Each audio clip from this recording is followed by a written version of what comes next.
ಎಲ್ಲರಿಗೂ ನಮಸ್ಕಾರ. ಈ ಒಂದು ತರಗತಿಯಲ್ಲಿ ನಾವು ಸ್ವಂತ ವಾಕ್ಯ ರಚನೆಗಳನ್ನು ಬರೆಯೋಣ. ಮೊದಲನೇದಾಗಿ ನಾವು ಆ ಪದದ ಒಂದು ಅರ್ಥವನ್ನು ತಿಳ್ಕೊಳ್ಳೋಣ. ನಂತರ ಆ ಪದಕ್ಕೆ ಒಂದು ಸೆಂಟೆನ್ಸ್ ವಾಕ್ಯವನ್ನು ಮಾಡೋಣ. ಅಸೂಯೆ. ಅಸೂಯೆ ಅಂದರೆ ಹೊಟ್ಟೆ ಕಿಚ್ಚು. ಏನು ಬರಿಬೋದು ಅಸೂಯೆ? ನಾವು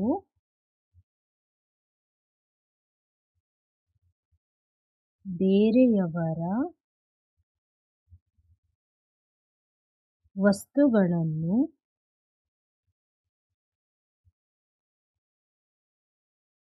ನೋಡಿ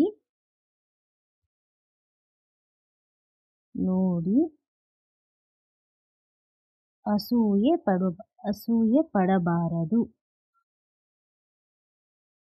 ಅಸೂಯೆ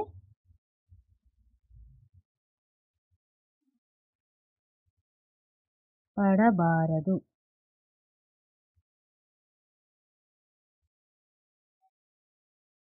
ಎರಡನೇದು ಸುಭಿಕ್ಷೆ, ಒಳ್ಳೆಯ ಕಾಲ. ಮಳೆ ಬಂದಾಗ ಅಥವಾ ಮಳೆ ಬಂದರೆ ಬೆಳೆ ಬೆಳೆಯಲು ರೈತರಿಗೆ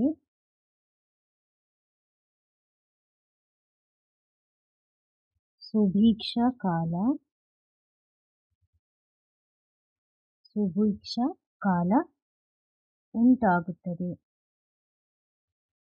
ನಿಮಗೆ ಪದಗಳ ಅರ್ಥ ಗೊತ್ತಿರಬೇಕು. ಸೊ ಅವಾಗ ನೀವು ಒಂದು ಸೆಂಟೆನ್ಸನ್ನ ಮಾಡೋಕ್ಕೋಗೋದು. ನಿಮಗೆ ಆ ಅರ್ಥ ಗೊತ್ತಿಲ್ಲ ಅಂದರೆ ನಿಮಗೆ ಸೆಂಟೆನ್ಸ್ ಮಾಡೋಕ್ಕೆ ಕಷ್ಟ ಆಗುತ್ತೆ. ಆಘಾತ ಅಂದರೆ ಕೇಳಿ. ರಸ್ತೆಯಲ್ಲಿ ಆಘಾತ ಉಂಟಾಯಿತು. ರಸ್ತೆಯಲ್ಲಿ ಕಾರುಗಳ ಮಧ್ಯೆ ಅಥವಾ ಲಾರಿಗಳ ಮಧ್ಯೆ ಆಘಾತ ಉಂಟಾಯಿತು. ರಸ್ತೆಯಲ್ಲಿ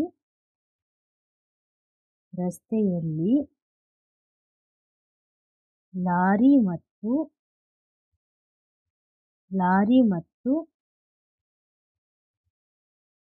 ಕಾರುಗಳ ಮಧ್ಯೆ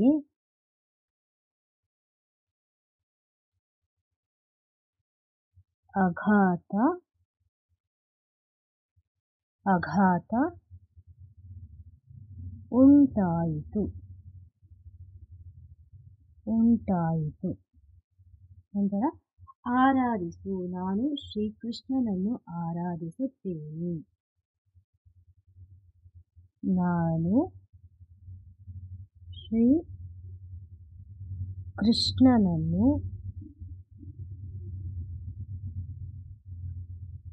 ನಾನು ಶ್ರೀಕೃಷ್ಣನನ್ನು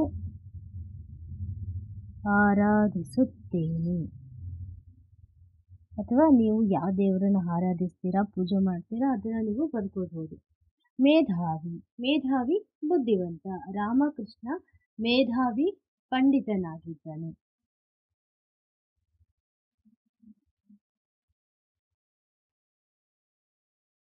ರಾಮಕೃಷ್ಣ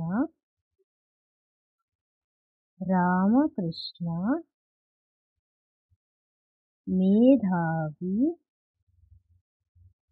ಪಂಡಿತನಾಗಿದ್ದನು.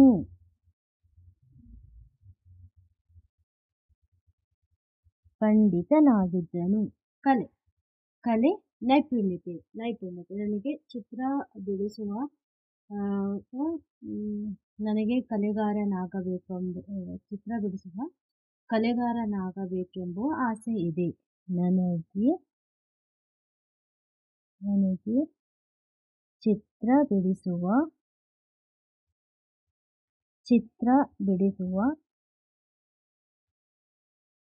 ಕಲೆಗಾರನಾಗಬೇಕೆಂಬ ಆಸೆ ಇದೆ.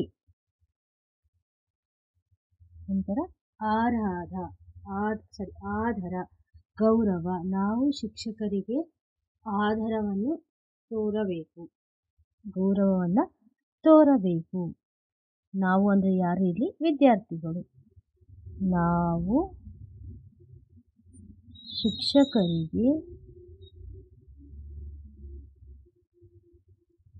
ಆದರವನ್ನು ತೋರಬೇಕು.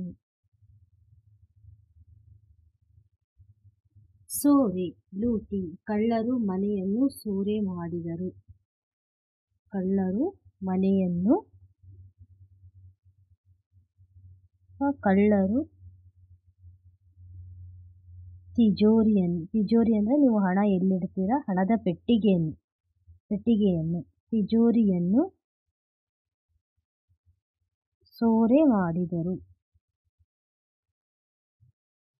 ಸೂರೆಗೊಳಿಸಿದರು ಸಹ ನೀವು ಬರಿಬೋದು. ಕ್ಲೇಶ ದುಃಖ.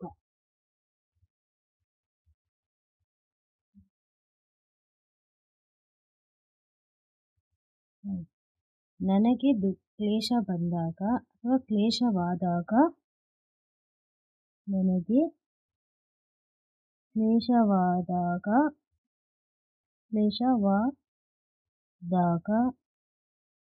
ನಾನು ಅದನ್ನು ನಿಯಂತ್ರಣದಲ್ಲಿ ಇಡುತ್ತೇನೆ,